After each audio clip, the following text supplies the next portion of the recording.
which later was made into a movie starring Richard Gere. And what of course, did you think of that John, movie? What did John think of that movie? What did he think of it? Well, John had been involved. Of course, he'd been a producer for a lot of TV shows. Yep. He'd worked in the film industry and things like that. So, he realized that it wasn't exactly 100% based on the book. But, Hollywood is Hollywood. And sometimes you got to kind of look the other way in order for something, an idea, a storyline to get developed. And there are a lot of things you might be able to write about in a book that aren't going to project very well in the theater. And people go to the movies, they want to be entertained. That's the bottom line, for the most part. Yeah. So he did not have any great criticism against it. I think he realized it was what it was, and he was happy that it got to be made. To me, it's kind of like the same thing with the Contactees. Well, they had they might have had some experiences, and then sometimes they might have just been over sensationalistic, but they got their point across. And sometimes, people come to a belief, or they come to an idea through different paths. Some people might be turned on to UFOs because of a documentary they see on TV. Other people might be, turned on to it because they saw Close Encounters of the Third Kind. People have different paths in life, and I think John realized that, and it might have not have been the 100% the way that he would have wanted to have made the film, but I think he was kind of happy with it. He was kind of kicked out of the fact that finally. I actually liked it. I thought it was a pretty good film. I did too. Yep. I own it. Okay, we're going to be back in about 3 minutes. My name is Jay Weidner. We're talking to Tim Beckley, and you're listening to Smoke and Mirrors Radio Hour. We'll be right back.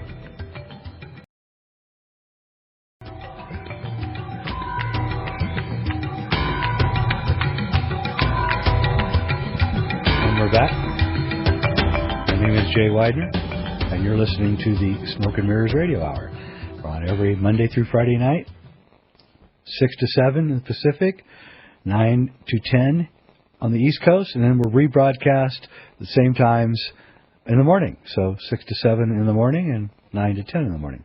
So anyway, we're here with Timothy Beckley, what my wife would probably call a madman. As she calls me, doesn't know what I'm doing and is wondering why I hang out with so many weird people.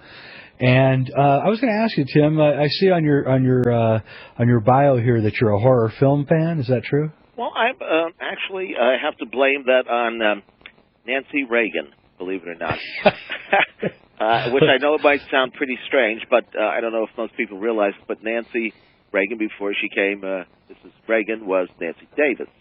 That's right.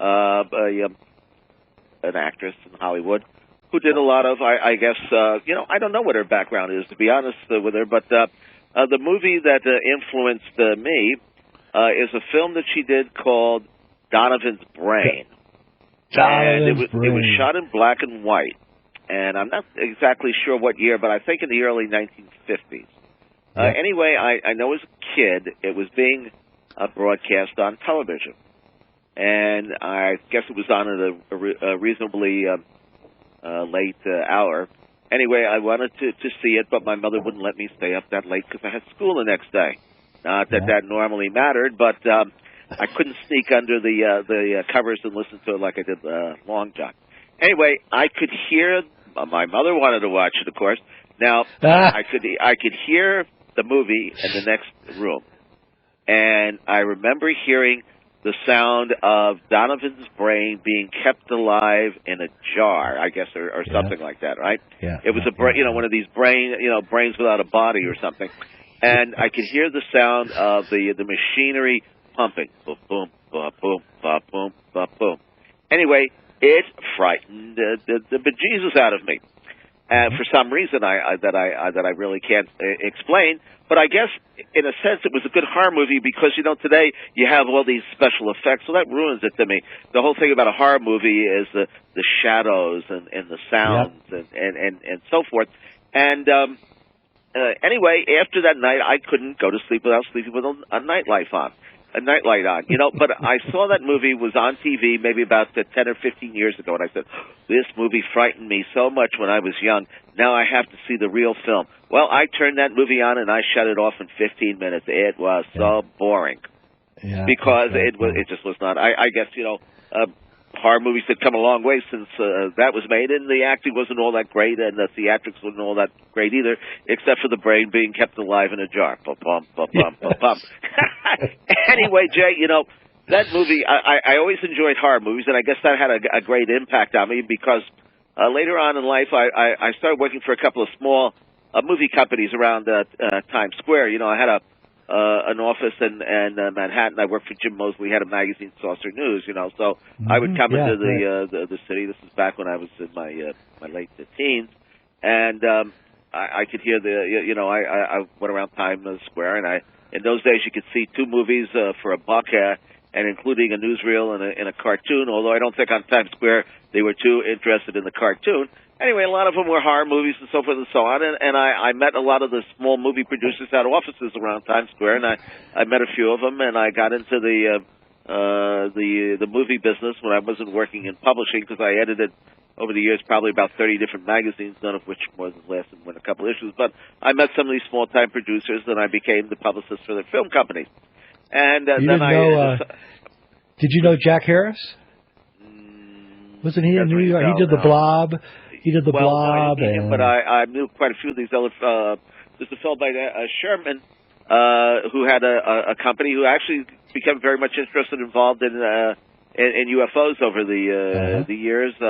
He has a movie out about the UFO contacts at the Edwards Air Force base. So anyway, I met some of these guys and went to work for these little film companies promoting their little horror movies. And later on, I decided I wanted to become a horror movie person myself, so I've put out a series of movies under the name of Mr. Creepo Presents, and there's some pretty wild, low-budget things. They're being repackaged, and some of them will be put out early next year by Reality Entertainment. They're available now on Amazon.com. If you just look up Mr. Creepo, you'll find the videos, and some of them are on vampires, and I've written books on werewolves and everything. My publishing company, Inner Light Global Communications, we started out mainly as UFOs and New Age, but you kind of got to move on. If you're going to be a successful publisher and stay in business, you got to kind of go with what people are interested in. So we've done books on psychic pets, and we've published books by Brad Steiger and Commander X, you pointed out, and Tim Schwartz and so forth, so we're kind of very eclectic, and we keep going, and we do a lot of different things because people are not everybody's interested in the same thing, and so we give them a little bit of everything out there. And in fact, we put out a bi-monthly newsletter, which is available online, conspiracyjournal.com, or it's available through the mail if people don't have the internet or they want a hard copy, to look out. And we always have probably come out with probably about 6 new books a month that are our own, some videotapes and products from other producers and publishers and so forth. So we present this with an open-minded attitude and let people decide, what path they want to take and study. We present it, and then you decide.